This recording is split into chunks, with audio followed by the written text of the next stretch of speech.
say yetimi ma ye borders ni ade no very strong onyame da ade bi ade say enkrofo bi tete ka mu to say pick up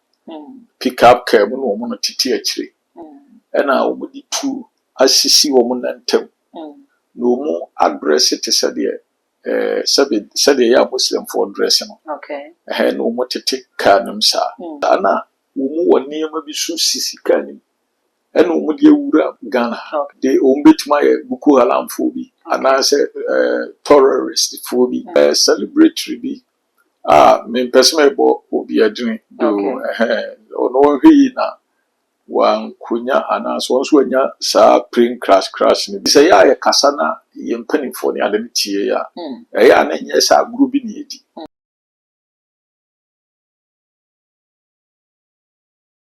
I will say about the trending news, political shows, spiritual programs, and breaking news there. And one too much GH and American for them. And then Mesaka Prophet Alex Nana Kosibem Pay and bidding Comonia Bisan said, Yay, and then Yame Air Card Travel May, a too much GH, still a medical can message, so best subscriber like no one share video will be so, and Saka means over and come home. Yama Apostle of Pabanafi and Fancomono, and Shesu.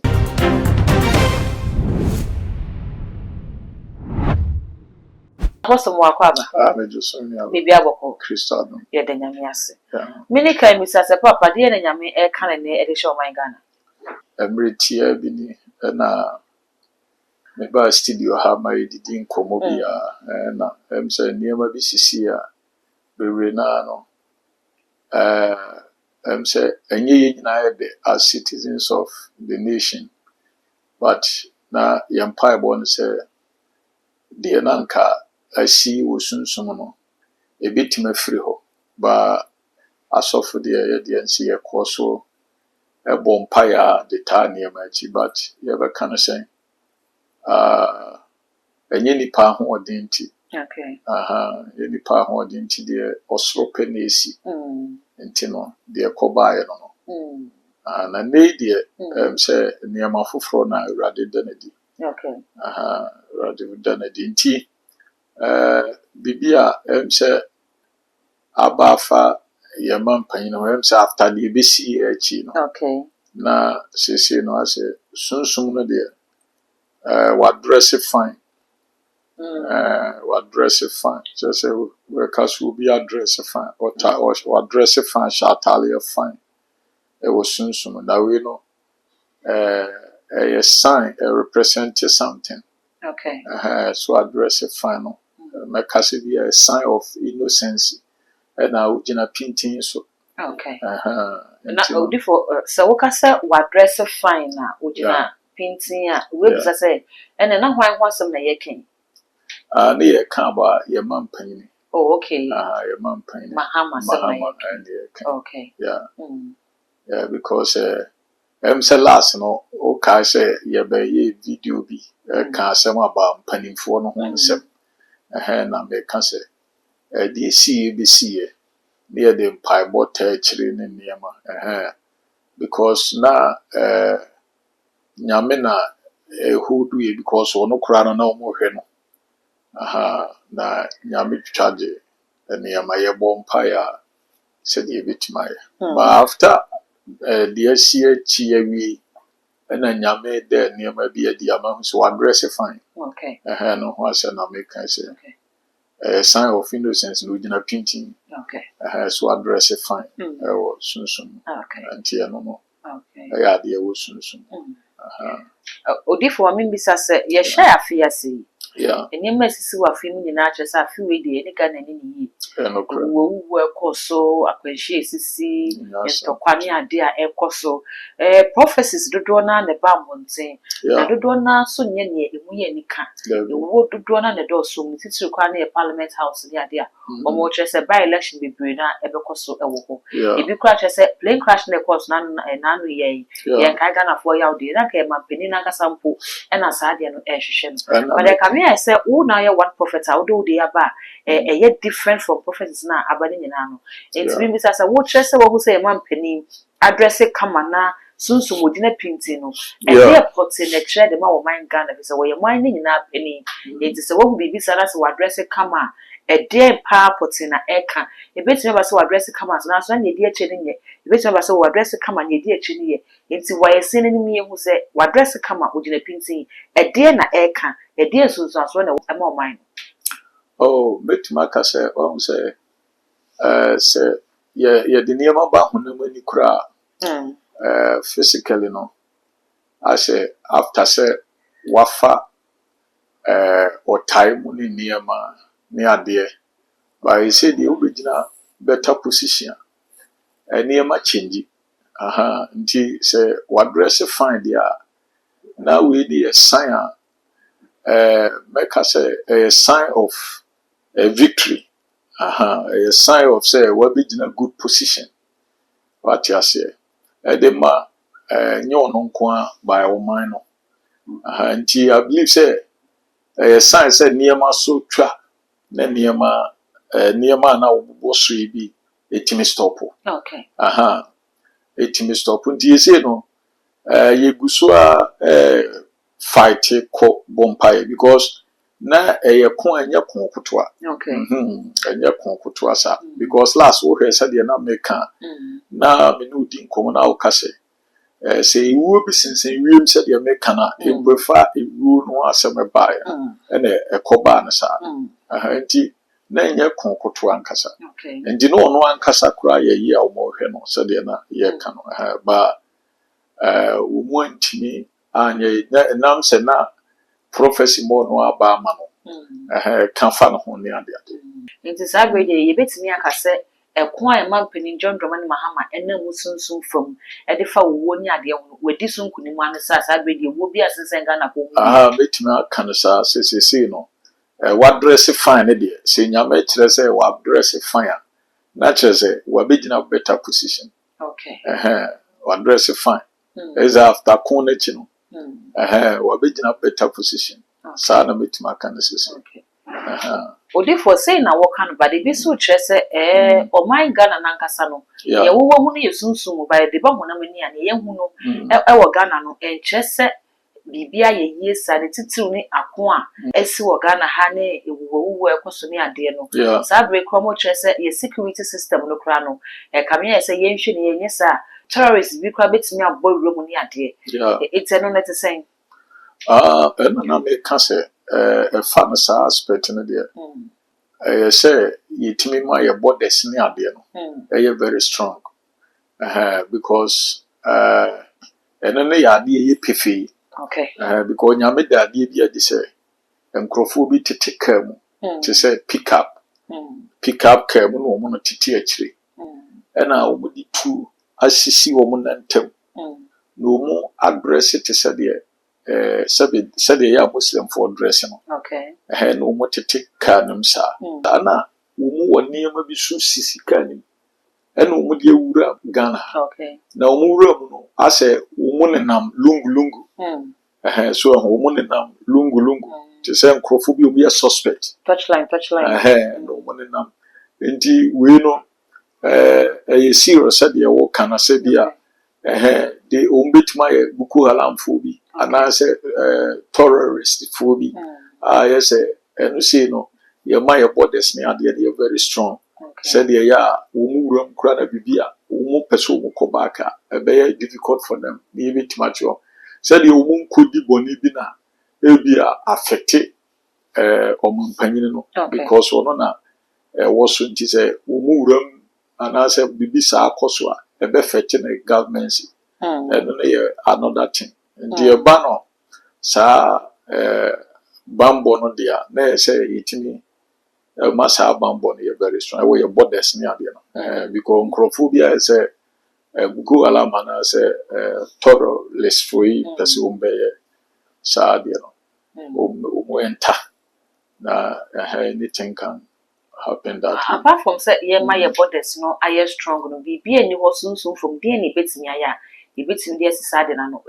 okay e bi mo so say because of say Igbo king bi abaga na ha we Nigeria ni na or portray no so wo your hene wo Ghana ha ama ya demonstration kwa na dey dey tia na me misa say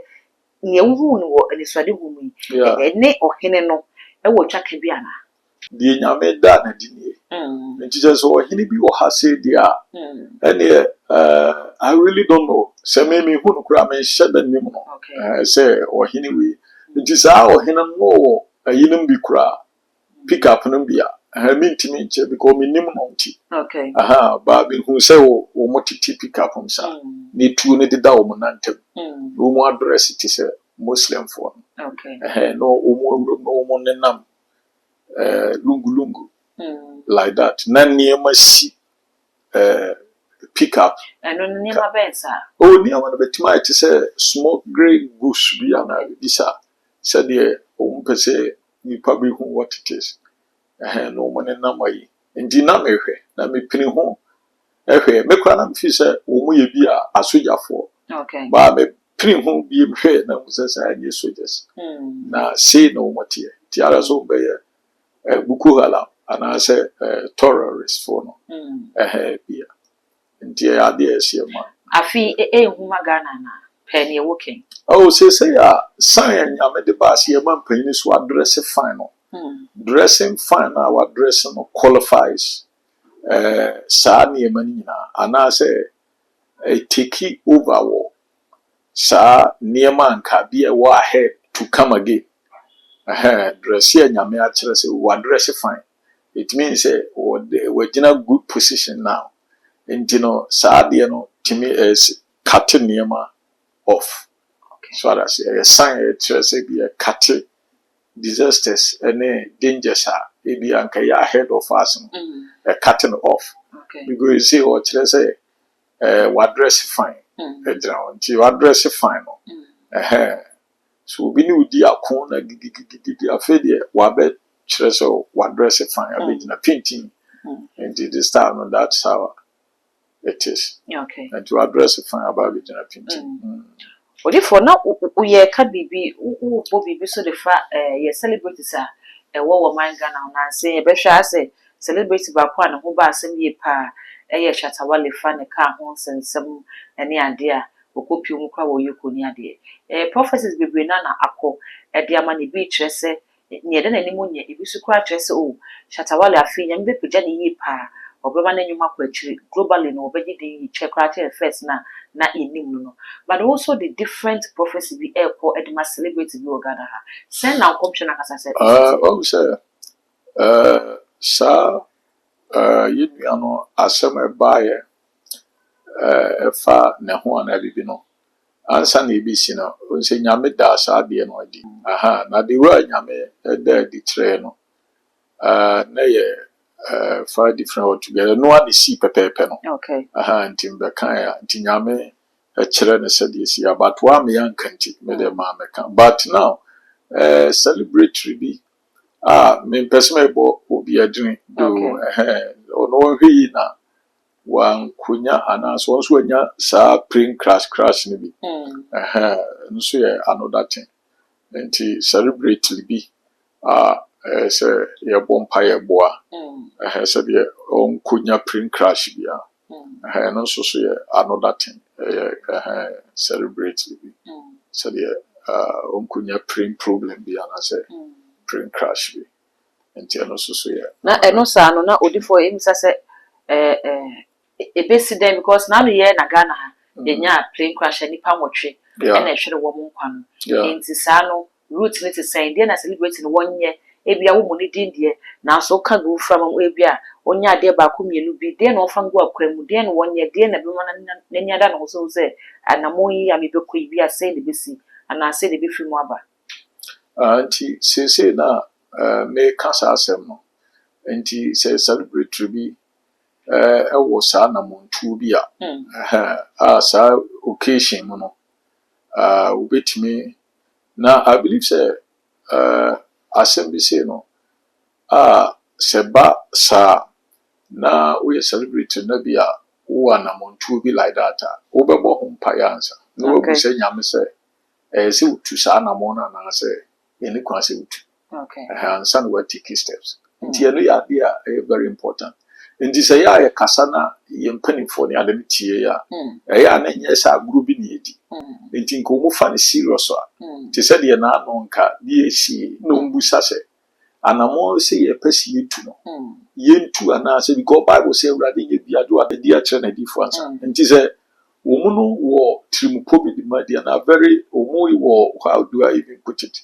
omu wo yibi di ma adifo no sa nti gomu tu anamo bi a be console set timire mu no eya na adifo no anase mpanimfo no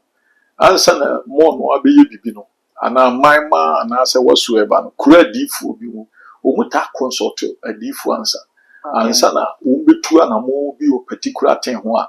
omu ayden omu atu by say na de antisa entina no problems nsam to nipa no any ade because bi kura mfa adifo nya hwe any ade ba wo pe wo mpo de osuru kura mu no wontimi nya na hwe ye nyame aka na especially say nyame na me so e ka asem se ya asa agrakro wo ye den it will happen oh asema nyambe ka ya nye ho hwe no e very dangerous ana wo be blushing off na be ka se we hu hia ho we mo kra di ja o mo adifo we no but e serious e critical we den abc enye for joke nti me my entire life since Atama expense employment say before Atama expense kra na that time election time na Atama be catch so we really abano me bon crofo amane snake so and Atama say asa agro ni sisa we ni e free ho ba na nsem bebre ye man panyin ba ku take akonya ye former man panyin na nado e free ne time ba they almost in 2016 who was a kind 2020 there keka ne empo wo mo transfer ye nsem awum mo na ya na nipa kra nya kwanya nkoka because of sometimes financial issues ne empo studio ya obeye ni ade but ni nyina no happy bibiri na so kra na memfa ma out enti enya for joke enti say na omu take step bi na nkomu consult adifo ansa na omu take steps na nke very good but ya omu take nsem no very serious on find every omu fatina that's what happens odifo me bisa say no say na woka so mu take mu serious a he say plane crash no esi ye no omu the initiative bi ababonti a wo mo say we difo na say wunye disem defo my Ghana ho a fabra presidency na beka na wo mo ntena se no mo hwehwe disem na wo di abanim na wo mo nye ho adwuma e wo hefa so no e wo presidency na di commission so ye hwehwe wo mo na hwehwe e Holy Spirit na kasa nti wo mo ntimi nkasa wo ye difo na ya fabra na ye hwehwe mo hwehwe mi sese se wo mo ye nkom be ni review na wo mo commission on be so ne so e ho de on be ye wo hu eno de wo mo ntimi nya se nye nipa na kasa enye nipa na ma message me message no nya me na me de ma me ho okay to say last time wo ne me na tena ha na ye can about wo mbeto aba no na mba na me say your president mama wo be wo na be wi ni aba no no wo chance ne be wi obewi nya sa na mkire na me hu si to aba no no we wi ni ama no mob no de mob fro we no nya me na me sa message no ma me ho okay Holy Spirit na kai de be na mba ya ye discuss ye sa na ba no what I say na we no hon konkron de asem na ba na waka wo be na aso no so o ye ne sen nti no de omo no ye nipa adwen okay no omo no dwen de kekasa okay but omo ni bibia nyame kasa omo no be ya afa ho and it is impossible nti de omo be say nyame ka asem a teki no be teki hafa ne serious ba anya say omo no ahwehwem aso no so enye honam ni mbonja what I say enye flesh bi na can say your spirit into spirit na akoka aka asem sa wo kosone so unim nyansa nse no okay nti omu immediate ne bi ne sa ade ende omu nsem no normal bi no omu kekaka but enye say nti no nyame kasa de different different thing altogether me ankasa niema bebre ho a me akura se ina menam no nyame kafa me ame ho niema bi o kire me se me nya bi na ma ye mistake na menya ho asotwen pa na ho problems into spirit na de e different since nipa ye kana senkra honam ne buja na se ye de be ye djuma okay nti sa na ti odifo ye kwakwa ye wie kwa ni misa se Ghana manyofo no Send your muso a day for more Ghana. Would you say one so mu ya no more serious? Oh, me dey so mo form serious at all. Mo form serious. Until near my kukosa because olden days no hey enye is a thing. One so te say Bible last time em say me kan sa asem no abasa ohene Hezekiah who ne actions no or respected the man of God what information free no hu wie no e fa no hu wie no who action oye enu ntia ma awurade ani so ne actions no emo san ade mfie kan ne mfie so ade ase nti no olden days no na enye easy kra enye fujok ye hu se di for kra pie no oba enye agro kra ba ne no de ho omu didi adi for kra tem any ade who a blashy D4 no near the off. But depending the kind of D4. And also come to because more no one because me ka say more no one message na more de banana say omo kasa no omo kano no enfrewrade more no akra na ye ya omo nhada nye yi baba go se ba the fruit you know them omo go me ka say yi tam bebresi we hwan yi begwa omia because more D4 no so ankoba sa because they don't know nyame ne omo enka hwe